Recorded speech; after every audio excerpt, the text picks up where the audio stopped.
Just জীবনে একটা ভুল করছো, আমাকে বিয়ে করে ফেলছো বিকজ আমি তোমার জন্য পারফেক্ট না।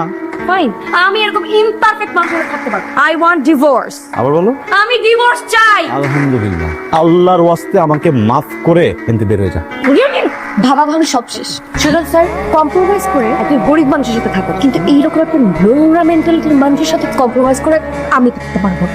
স্যার সিম্পল একটা কথা বুঝাই বলি, হ্যাঁ ভালোবাসার বিয়ে ছিল, কিন্তু আমাদের লাভ ম্যারেজ থেকে লাভটা অনেক আগে উড়ে চলে গেছে। এখন শুধু ম্যারেজটা আছে, তো এটাকে আপনি উড়াই দেন প্লিজ। লাভ থাকবেও না। কি ব্যাপার, আমি কোথায়? হসপিটালে। এখানে কেন? কিচ্ছু হয়নি আপনার, কংগ্রাচুলেশন, আপনি মা হতে চলছে। কার মা? কে মা? আরে কার মাকে এই উল্টা অর্ডার প্রশ্ন করতেছো তুমি বোকা? তুমি মা, তোমার পেটের ভিতরে বাবু তো দেখছেন, বাবা হতে চলেছি। একটু আগে ডিভোর্স পেপারে সাইন করে আসছি, আমি মা হতে চলছি মানে? আর আশ্চর্য কথাবার্তা। প্লিজ, এটা একটা হসপিটাল, আপনাদের একটা সুসংবাদের ব্যাপার। ডিসিশন কি নিবেন না নিবেন এটা বাসায় গিয়ে নিতে পারেন। তুমি আমাকে তোমার এই চেহারাটা আর কোনোদিন দেখাবে না। It's okay, it's okay. Same ভুল ধারণা আমারও ছিল, বুঝছো? আমিও ভাবছিলাম যে গতকালের পর আর কখনো তোমার চেহারা দেখতে হবে না, কিন্তু এখন বুঝতেছি তোমার চেহারাটা না দেখলে তো আমি তো শান্তি পাবো, আমার তো রাতে ঘুম হবে। আমি কার দিকে তাকা থেকে ঘুমাবো একটু বলো?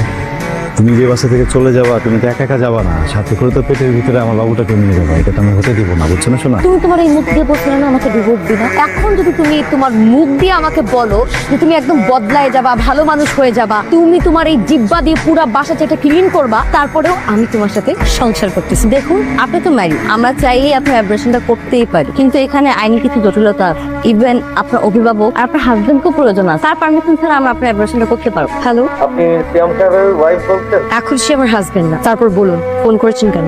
উনি একটা অভিযোগ জানাইছে আপনি নাকি ওনার বাচ্চা অ্যাবর্শন করতে যাচ্ছেন। মানে আপনি বললেই হবে না? দেখুন ম্যাম, এটা আমার কথা না, এটা কোর্টের কথা। উনি কোর্টে অভিযোগ জানাইছে, কোর্ট পরবর্তী সিদ্ধান্ত না জানানো পর্যন্ত আপনি এই বাচ্চা অ্যাবর্শন করতে পারবেন না। আপনার কাছে কি সেই অভিযোগের কোনো কপি আছে? কি আছে, আমি আপনাকে হোয়াটসঅ্যাপ করে দিচ্ছি, আপনি একটু দেখুন। ঠিক আছে, পাঠান। আমি খাবো না।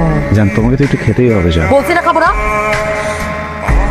পরে কিন্তু আমাকে দোষ দিতে পারবা না। পুরো খাবারটা খান, আর না হয় আমাদের সাথে থানার জন্য। আশ্চর্য, আমার খেতে ইচ্ছে করছে না, আমি জোর করে খাবো।